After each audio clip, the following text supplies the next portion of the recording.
Thank you very much to the Asia Scotland Institute for inviting me to speak today. My name is Ankur Shah. I used to study Chinese and Russian at the University of Edinburgh.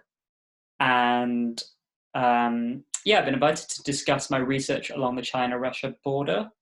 So last year, I spent 6 weeks driving the entire length of the border between China and Russia, which is 4,300 kilometers long.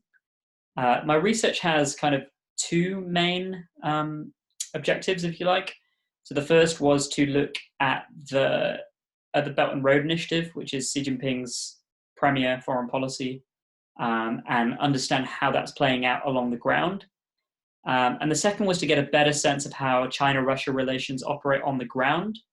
So these are two incredibly important countries who are increasingly considered to be strategic partners. And I think very little attention is actually paid to how these two countries partner together along their own border. Last year was actually quite an important year for China-Russia ties. So there were two pretty important anniversaries. One was the 70-year anniversary of Sino-Soviet diplomatic ties.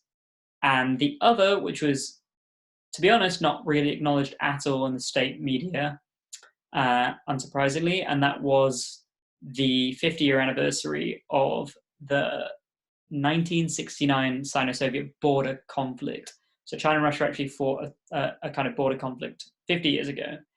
And I thought that this made for a very interesting time to explore this border, to understand how life has been changing in the last 50 years. And also importantly on the BRI, this is 6 years into the initiative, and still very little is known about how the BRI kind of actually operates on the ground. We still get these big headlines, major deals announced, bridges constructed, pipelines constructed, but very little is understood about the reality of these deals. How do they actually impact local communities? How are they transforming lives, if indeed they are? So that was what my project was kind of focused around. In total, I drove actually 6,000 or 7,000 kilometers on an eastward arc along the border. So I started in Jilin, which is a Chinese province. I went through Heilongjiang and finally entered Inner Mongolia. And I visited about half a dozen BRI projects.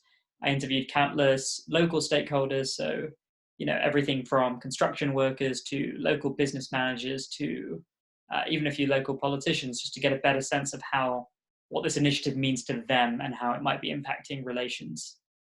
So that's a kind of introduction to the trip and to my research. So if you're interested in learning more, I will be sharing articles with the Asia Scotland Institute. And yeah, I look forward to hearing from anyone who has any questions as well.